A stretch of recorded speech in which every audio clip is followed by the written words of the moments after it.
Jesus knew on the evening of Passover day that it would be his last night on earth before returning to his Father. During supper, the devil had already suggested to Judas Iscariot, Simon's son, that this was the night to carry out his plan to betray Jesus. Jesus knew that the Father had given him everything and that he had come from God and would return to God, and how he loved his disciples. So he got up from the supper table, took off his robe, wrapped a towel around his loins, poured water into a basin, and began to wash the disciples' feet and to wipe them with the towel he had around him. "Master, you shouldn't be washing our feet like this. You don't understand now why I am doing it. Someday you will. No, you shall never wash my feet, but if I don't, you can't be my partner. Then wash my hands and head as well, not just my feet." One who is bathed all over needs only to have his feet washed to be entirely clean. Now you are clean, but that isn't true of everyone here. For Jesus knew who would betray him. That is what he meant when he said, "Not all of you are clean." After washing their feet, he put on his robe again and sat down and asked, "Do you understand what I was doing? You call me Master and Lord? And you do well to say it, for it is true. And since I, the Lord and Teacher, have washed your feet, you ought to wash each other's feet.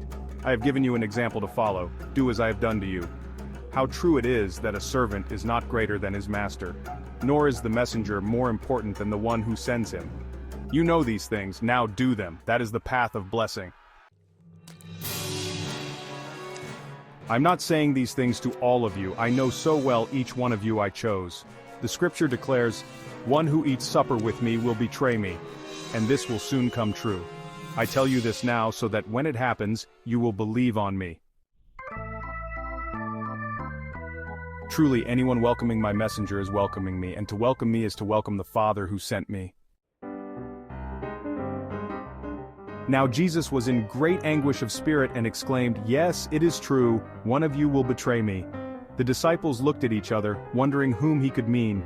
Since I was sitting next to Jesus at the table, being his closest friend, Simon Peter motioned to me to ask him who it was who would do this terrible deed. "Lord, who is it?" "Jesus, it is the one I honor by giving the bread dipped in the sauce." And when he had dipped it, he gave it to Judas, son of Simon Iscariot. As soon as Judas had eaten it, Satan entered into him. Then Jesus told him, "Hurry, do it now." None of the others at the table knew what Jesus meant.